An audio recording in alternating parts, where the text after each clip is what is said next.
What's up, guys? Welcome back to DG Capital. If you are new to the channel, I talk all things personal finance, investing, saving, budgeting, and all things money related, including building wealth for the long term. Did you know full time employees in certain industries can see a starting salary bump of anywhere from $1,000 to $7,000 per year based on their Excel skills?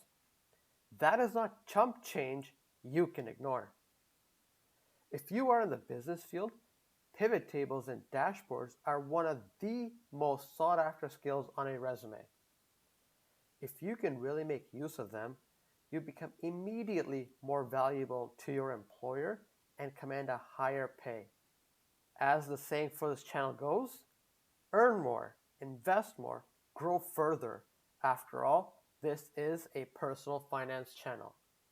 Take it from me, who has many years of experience in this area, how valuable what I am about to show you really is. So let's get into it. A pivot table is a summary of your data packaged in a chart that lets you report on and explore trends based on your information. Pivot tables are particularly useful if you have long rows or columns that hold values you need to track the sums of and easily compare to one another. Pivot tables are Excel's most powerful features. A pivot table allows you to extract the significance from a large, detailed dataset. In other words, pivot tables extract meaning from that seemingly endless jumble of numbers on your screen. And more specifically, it lets you group your data together in different ways so you can draw helpful conclusions more easily. The pivot part of a pivot table stems from the fact that you can rotate or pivot the data in a table to view it from a different perspective. To be clear, you are not adding to, subtracting from, or otherwise changing your data when you make a pivot. Instead, you are simply reorganizing the data so you can reveal useful information from it. So for this tutorial, I'm going to use sales data from a fictitious store to show you how you can extract value from this data from a pivot table and then create a dashboard. So let's go ahead and get into our data. There are two ways of creating a pivot table. You can either use the keyboard shortcut Control A to select your data and then insert a pivot table. And you can see Excel has picked up where my data starts and ends, and I'm going to create it into a new worksheet when I hit OK. But let's check out the second way to make a pivot table. Instead of hitting Control A, the other way is once you are within your data set, you can simply go Insert, Pivot Table, and Excel automatically picks up your range that you need to use. If it doesn't, then you can go ahead and manually select your data and then go ahead and do Insert Pivot Table. So for this example, I'm going to insert my pivot table into a new worksheet. Let's go ahead and click OK. So when you hit OK, you get this little dash on the left-hand side that lets you know you're ready to start creating your pivot table. On your right-hand side is the pivot table fields. It has a list of all the headings that are coming from your data, along with the quadrant of filters, columns, rows, and values, where then you can take these headings and drag and drop them into the quadrant based on how you want to set up your pivot. So let's say I want to summarize my sales by state. So let's look for the state category. And I'm going to drop it in the rows quadrant. Then I'm going to go ahead and select sales and drop it into my values. And there you can see Excel has automatically summed up all the sales for each state. If I scroll down, there's a grand total at the bottom. For me, I prefer to see my sales values with commas and just 2 decimal places. So the way you can change that is by clicking on this drop down next to your sum value value field settings, hit number format, go to number, use thousand separator, make sure you have your decimal places at 2, hit OK one more time, and there you go. Now your data looks much cleaner for you to work with. And we can see that the total of all our sales is just under 2.3 million. Now let's say I want to dig further and look at the city level detail for each state. I can do that by going back to my pivot table field, dragging the city heading and dragging it under state. And now I can see all the cities under each state and their respective sales values. And I can right click on this minus sign, hit this option here, and collapse the entire field.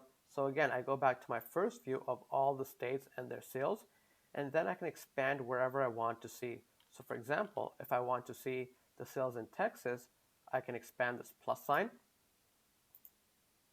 and I can see all the cities where we have sales in Texas. So for example, Austin, $6,000, Dallas, $20,000, and so on. Now let's dig further into our data set. What if I want to know the sales, but based on the segment that we serve? So let's go ahead and look for a segment, and this time drop this into the columns quadrant. And now you can see for each state, I can see exactly how much our sales values are based on the segment we serve: consumer, corporate, and home office. And again, I can always expand each state and also get a breakdown of the city within each state, and also see the segment that we generate revenue from based on the city. And Excel makes it very easy to organize your data. Maybe instead of segment, I want to see, for example, category. I can simply go ahead and click this drop down, remove field, find the category, drop that into columns, and now instead of seeing segment, I can see the sales based on the category of products that we provide to each state. It's as simple as that. You can see just by a few clicks, drag and drop, you can very easily organize your data based on what you want to get out of it. You can also further dig down and stack columns or rows. So for example, what if I want to see how each category then further breaks down based on the segment? So let's go ahead and go back to our segment heading, drop that down under category, and now again my pivot table expands to show the data that I want. Let's go ahead and collapse this for a second. So again, I go back to my view of furniture, office supplies, and technology, but now what I can do is I can expand furniture, and I can see under the furniture category all the different segments that make up my sales by state. Let's expand Arizona as an example. And now I get even more detail of my sales data. For example, in Scottsdale, we get $181 from our consumer segment in the furniture category. And if I expand office supplies, for the same Scottsdale, we get $232 from our consumer segment, but under office supplies. So you can see you can drag and drop based on what you're trying to find from your data set. The other thing I want to show you guys is how you can use the built-in filters to then get deeper into your data set and find more meaning from your data. So let's remove category for a second. Let's collapse this. Let's say I want to see how our top performing states are doing. So when I click the drop down, I'm going to go ahead and do more sort options, descending, and I want to see my descending sales based on each state.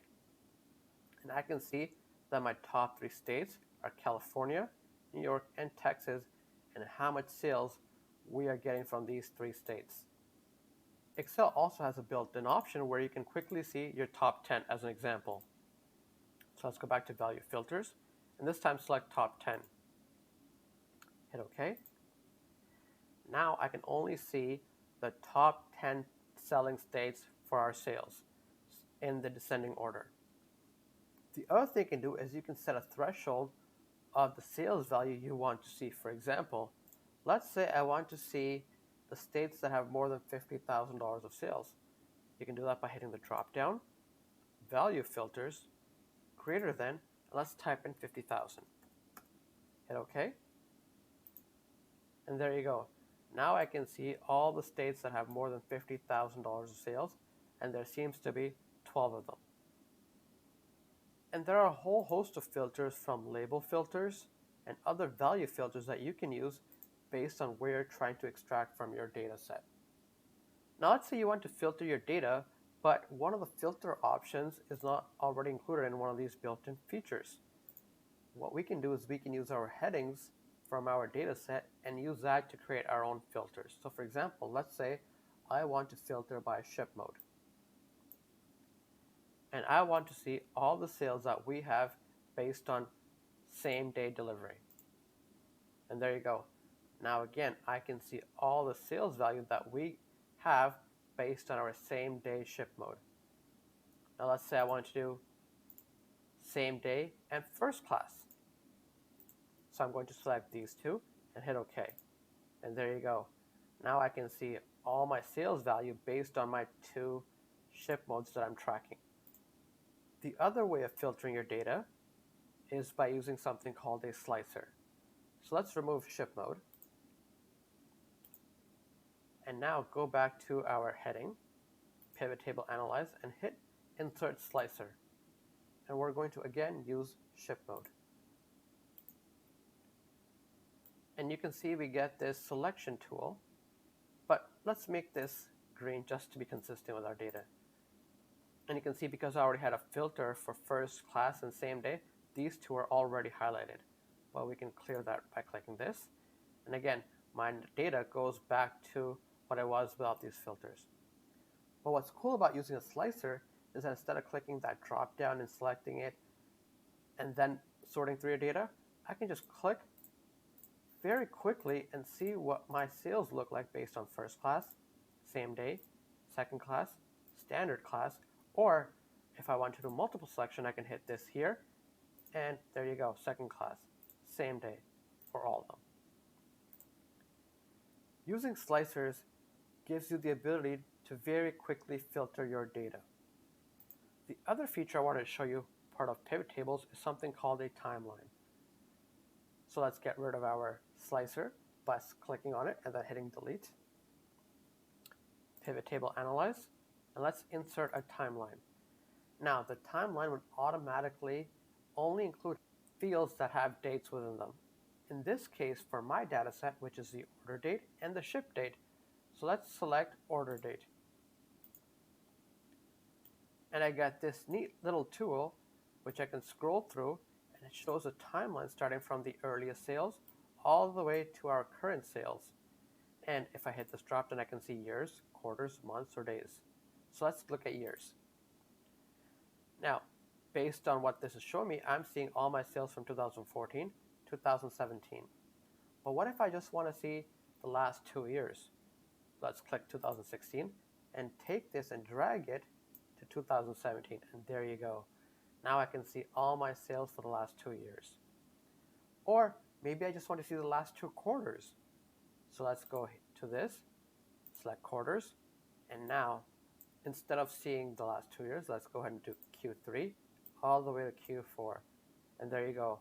Very quickly, now I can see my sales for the last 2 quarters of 2017. Or I can click through and choose whatever quarter or whatever month I want, and my pivot table automatically adjusts based on the selections I'm making. So you can see using slicers and timeline makes it really easy to filter, categorize, and extract value from your data. And once you get used to making slicers and timelines for your data, you can very quickly become the Excel hero by putting a slicer or two along with a timeline and sending your file to others who may not be as Excel savvy, but they can now also very quickly play with the data instead of asking you for the same numbers. Now that we've seen what slicers and timelines can do, let's put it all together to make our dashboard. Let's start off by inserting another slicer. This time, let's select region. I'm going to stay consistent with our green theme here. And you know what? Let's actually add in another slicer. Let's click into our pivot table analyze, insert slicer, and this time let's choose subcategory. Let's also format this as well. Let's do a little bit of a different green. Let's move this to the left a little bit to make space for our timeline.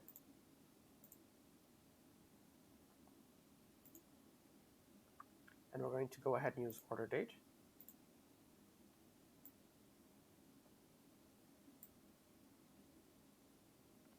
Let's make this consistent as well. Okay, and now let's say I'm the sales manager for the central region. How can I extract value from this? Well, I can go ahead and click central, and I can see how my sales have been performing since 2014 all the way to 2017. Let's say I just want to focus on the last quarter of 2017. I can go ahead and change this to quarter, choose Q4, and there you go. The sales from my central region are at 46,000. But I want to focus on one subcategory in particular, and that is chairs. And there you go. I can see the sales of our chairs subcategory for our home office, corporate, and consumer segment. And I can very quickly choose whatever subcategory I want and see the pivot table automatically expand and adjust based on the value I'm looking for. So you can see someone who's a sales manager or a salesperson, how they would find this very useful for them to be able to see how they're performing on a quarterly, monthly, or annual basis without having to ask you constantly for new reports. They can quickly play with the data themselves and figure out whatever it is they're looking for. Now let's take this one step further and add a chart, specifically a pivot chart. I'm going to clear my filters for a second. Going to get rid of this for a second as well. Let's clear this. I'm going to make sure I'm clicked into the pivot table analyze, and let's do a pivot chart. And I want a pie chart. Let's drop that here, make some room for the chart.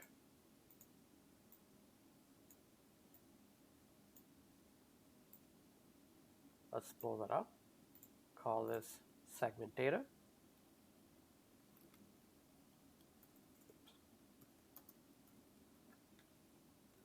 Now the cool thing about this is not only will my pivot table change based on my selections here, but also this chart. So for example, again, going back to our central region sales manager, and now I can see what my data visually looks like just for the central region. And again, let's focus on Q4 2017.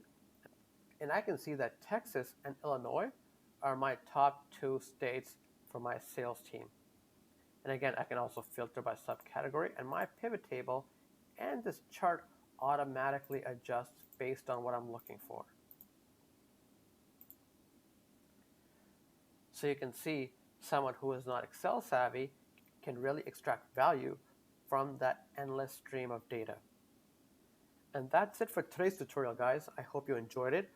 I hope you're able to learn how to start using a pivot table and how quickly, with a few clicks, you can turn that pivot table into an efficient dashboard, which then you can use to send to others or use yourself to find meaning within your data.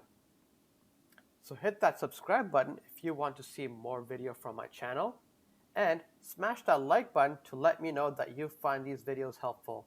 Feel free to share this video to help others also learn the basics of a pivot table and a dashboard. I'll catch you guys in the next one.